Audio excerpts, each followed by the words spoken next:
Assalamualaikum warahmatullahi wabarakatuh. Halo, kami dari kelompok 1 yang beranggotakan 5 orang. Pertama ada Wahidatun NIM 001, Safira Intan NIM 018, Nurul Azizah NIM 024, Ikrimah Renanda NIM 032, dan yang terakhir Agnes Natalia NIM 054. Nah, di sini kami akan membahas tentang pajak penghasilan pasal 24 dan pasal 25. PPh pasal 24 tercantum dalam Undang-Undang Republik Indonesia Nomor 36 Tahun 2008 tentang pajak penghasilan. Pajak penghasilan pasal 24 adalah pajak yang dibayar atau terutang di luar negeri atas penghasilan dari luar negeri yang diterima atau diperoleh wajib pajak dalam negeri, di mana pembayaran pajaknya bisa dikreditkan terhadap pajak yang terutang berdasarkan undang-undang dalam tahun pajak yang sama. Subjek yang dikenakan PPh pasal 24. Jenis PPh pasal 24 ini dikenakan pada wajib pajak yang memiliki sumber penghasilan sebagai objek PPh pasal 24 atau wajib pajak dalam negeri terutang pajak atas seluruh penghasilan, termasuk penghasilan yang diterima atau diperoleh dari luar negeri. Subjek pemotong PPh pasal 24. Pihak atau subjek yang memotong pajak penghasilan pasal 24 adalah wajib pajak badan maupun orang pribadi memberi penghasilan atau dari pengalihan harta atau aset di luar negeri. Permohonan kredit pajak luar negeri. Pajak yang terutang atau dibayar di luar negeri akan dapat dikreditkan, tetapi dengan syarat wajib pajak menyampaikan surat permohonan kepada Direktur Jenderal Pajak dengan dilampiri, yang pertama, laporan keuangan tentang penghasilan yang berasal dari luar negeri. Yang kedua, fotokopi surat pemberitahuan pajak yang disampaikan di luar negeri. Dan yang ketiga, dokumen pembayaran pajak di luar negeri. Penggabungan penghasilan. Yang pertama, penggabungan penghasilan dari usaha dilakukan dalam tahun pajak diperolehnya penghasilan tersebut atau accrual business. Kedua, penggabungan penghasilan lainnya dilakukan dalam tahun pajak diterimanya penghasilan tersebut atau cash business. Ketiga, penggabungan penghasilan yang berupa dividen dilakukan dalam tahun pajak saat perolehan dividen tersebut ditetapkan sesuai dengan keputusan Menteri Keuangan. Sumber penghasilan kena pajak yang bisa digunakan untuk memotong utang pajak di Indonesia adalah: pertama, pendapatan dari saham dan surat berharga lainnya, serta keuntungan dari pengalihan saham dan surat berharga lainnya. Kedua, penghasilan berupa bunga, royalti, dan sewa yang berkaitan dengan penggunaan harta benda bergerak. Ketiga, penghasilan berupa sewa yang berkaitan dengan penggunaan harta benda tidak bergerak. Keempat, penghasilan berupa imbalan yang berhubungan dengan jasa, pekerjaan, dan kegiatan lainnya. Kelima, pendapatan dari BUT di luar negeri. Keenam, penghasilan dari pengalihan sebagian atau seluruh hak penambangan atau tanda keikutsertaan dalam pembiayaan atau pemanfaatan di sebuah perusahaan pertambangan. Ketujuh, keuntungan dari pengalihan aset tetap. Kedelapan, keuntungan dari pengalihan aset yang merupakan bagian dari suatu bentuk usaha tetap atau BUT. Ketentuan kredit pajak luar negeri. Berikut ini ketentuan tentang jumlah kredit pajak luar negeri diperbolehkan jika 1. Pajak atas penghasilan yang terutang atau dibayar di luar negeri yang dapat dikreditkan terhadap total PPh terutang di Indonesia, hanya pajak yang langsung dikenakan atas penghasilan yang diterima dan diperoleh wajib pajak dari luar negeri. Pajak atas penghasilan yang terutang di luar negeri adalah pajak atas penghasilan berkenaan dengan usaha atau pekerjaan di luar negeri, adalah pajak atas penghasilan dari modal dan penghasilan lainnya di luar negeri seperti bunga, sewa, dividen, royalti, dan sebagainya.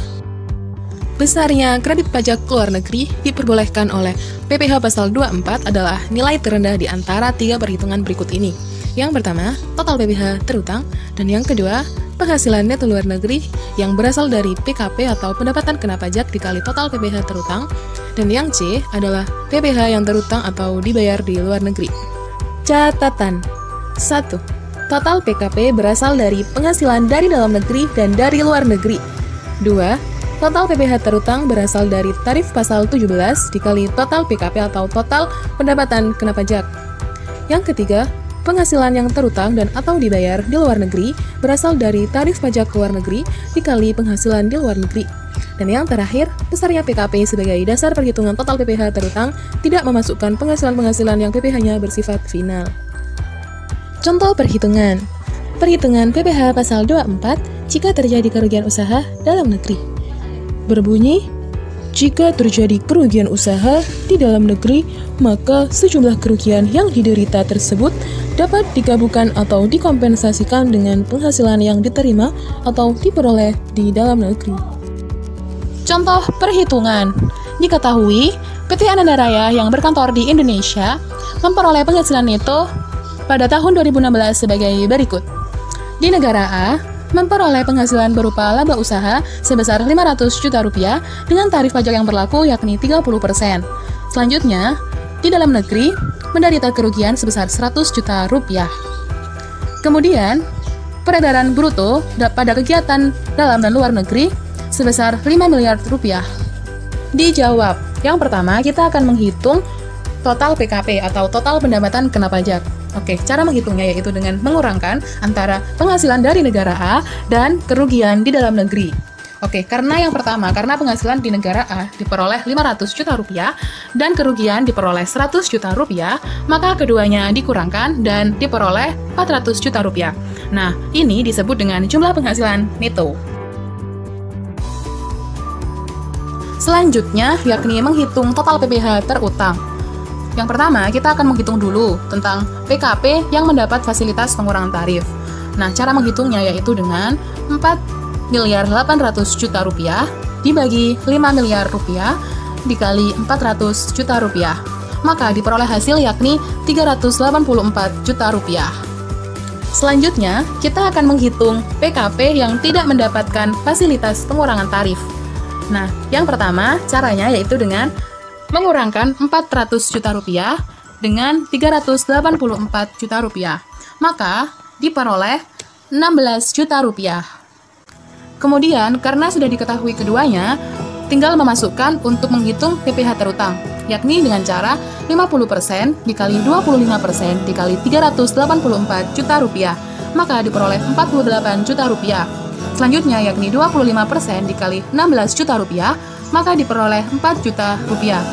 Kemudian, keduanya ditambahkan yakni 48 juta rupiah ditambah 4 juta, diperoleh 52 juta rupiah. Nah, ini disebut dengan tarif PPh terutang.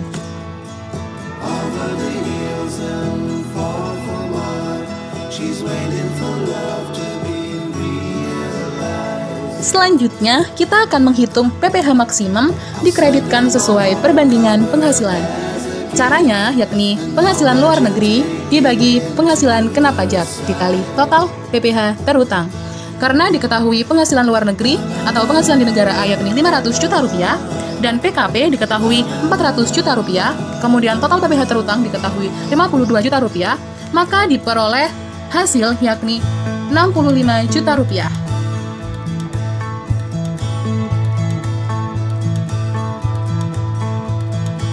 Selanjutnya, kita akan menghitung PPh yang dipotong atau dibayar di luar negeri. Cara menghitungnya yaitu dengan tarif pajak di luar negeri dikali penghasilan luar negeri.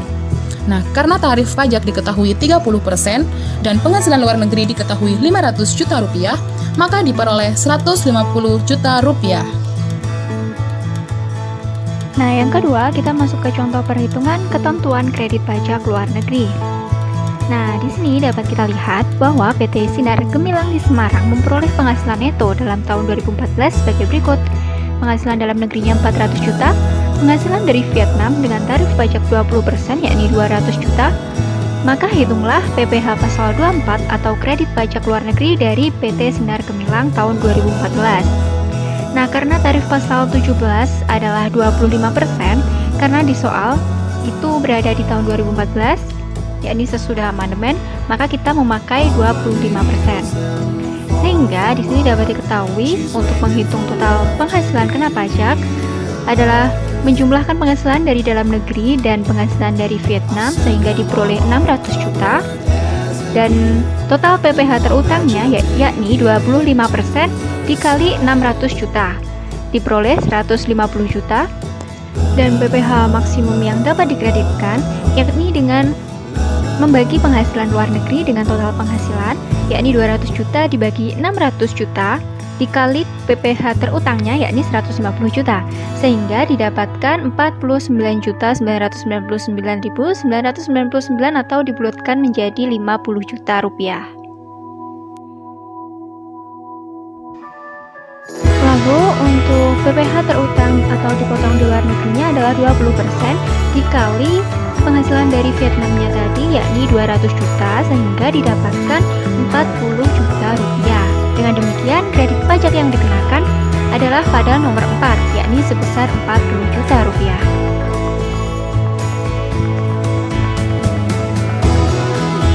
Selanjutnya adalah pajak penghasilan pasal 25. Pajak ini adalah pajak yang dibayar secara angsuran dengan tujuan untuk meringankan beban wajib pajak yang terutang yang harus lunas dalam waktu 1 tahun. Pembayaran ini harus dilakukan sendiri dan tidak bisa diwakilkan. Berikut adalah perhitungan PPh pasal 25.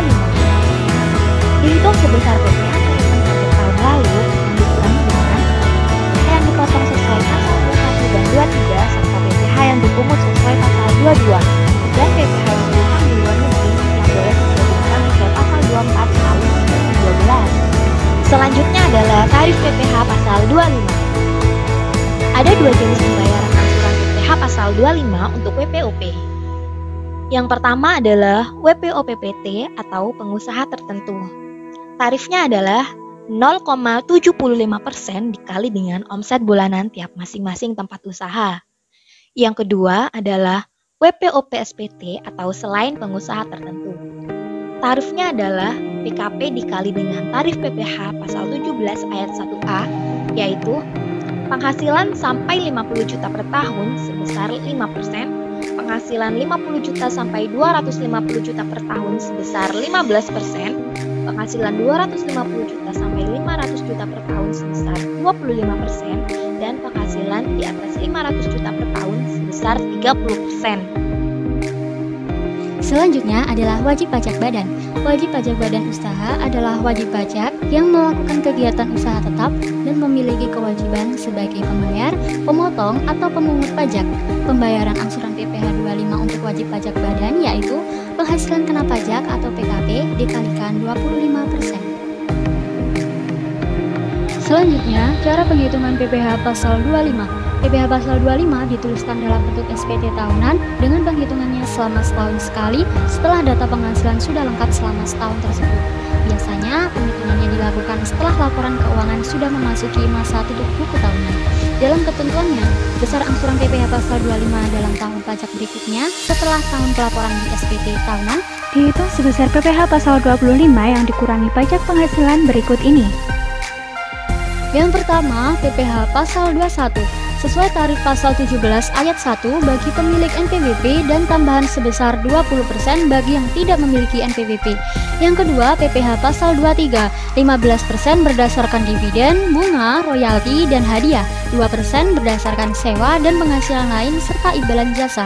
Yang ketiga, PPh pasal 22 pungutan sebesar 100% bagi yang tidak memiliki NPWP. Yang keempat, PPh pasal 24, yaitu pajak penghasilan yang dibayar atau terutang di luar negeri dan boleh dikredit. Berikut adalah contoh perhitungan PPh pasal 25. Contoh pertama, PT Langit Merah di bidang produksi makanan penjualannya ke supermarket, toko besar, dan ekspor ke luar negeri, yakni ke Thailand dan Korea. Misal data pajaknya berupa angsuran PPh pasal 25 yang sudah dibayar sebesar Rp168.452.456 dan jumlah penghasilan PT Langit Merah dalam 1 tahun sebesar 50 miliar, maka menggunakan tarif 25% sesuai dengan PPh pasal 17 ayat 1B dan laba rugi sebelum pajaknya sebesar Rp97.688.000. Tarif yang dikenakan pajak adalah sebesar Rp937.688.000 dikali dengan 25%, yaitu Rp234.422.000.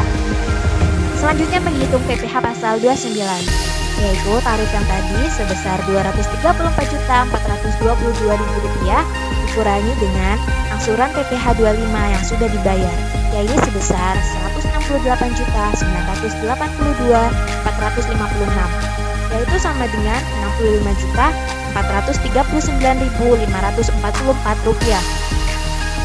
Nah, selanjutnya menghitung angsuran PPh pasal 25 per bulan, yaitu Rp234.422.000 dibagi 12, yaitu Rp19.535.166,67 dan dibulatkan menjadi Rp19.535.000.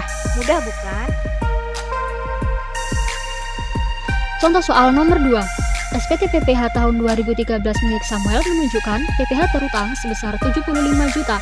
PPh tersebut telah dipotong pemberi kerja PPh 21 sebesar 25 juta, dipungut pihak lain PPh 22 dan 23 sebesar 3.500.000 dan pajak luar negeri PPh 24 yang dapat dia kreditkan sebesar 2.500.000. Maka, berapakah angsuran PPh 25 yang harus dibayar Samuel tiap bulan dan bagaimana jika nilai pajak tersebut hanya berkaitan dengan penghasilan 6 bulan? Maka perhitungannya, pajak terutang sebesar Rp75 juta dikurangi kredit PPh 21 sebesar 25 juta dan dikurangi kredit PPh 22 dan 23 sebesar 37.500.000 dan dikurangi lagi kredit PPh 24 sebesar 2.500.000. Maka total angsuran PPh 25 selama 2014 sebesar Rp10 juta. Jadi, besar angsuran PPh 25 yang harus dibayarkan Samuel tiap bulannya yaitu 10 juta dibagi 12.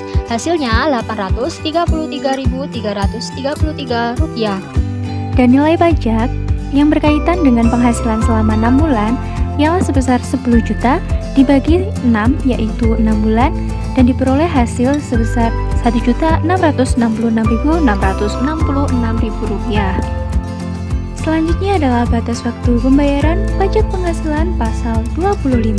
Misalnya untuk bulan Februari 2014, angsuran PPh 25 harus dibayar paling lambat tanggal 15 Maret 2014. Nah, jika batas waktu penyetoran jatuh pada hari libur, maka pembayaran masih dapat dilakukan pada hari berikutnya. Sesuai pasal 3 Peraturan Menteri Keuangan Nomor 184 Tahun 2007 yang kemudian diubah lagi sesuai Peraturan Menteri Keuangan Nomor 242 Tahun 2014 tentang tata cara pembayaran dan penyetoran pajak. Sesuai Peraturan Dirjen Pajak pada 21 Mei 2008, pembayaran harus dilakukan dengan membawa surat setoran pajak atau SSP atau dokumen sejenisnya. Untuk melakukan setoran pajak, kalian harus membuat ID billing terlebih dahulu. Online Pajak menyediakan layanan pembuatan ID billing secara online yang mudah, cepat, dan akurat. Kalian juga dapat melaporkan SPT masa dan tahunan secara online tanpa hambatan melalui Online Pajak. Nah, dari sini jangan lupa bayar pajak ya. Orang bijak, bayar pajak. Kami dari kelompok 1 pamit undur diri. Terima kasih. Wassalamualaikum warahmatullahi wabarakatuh.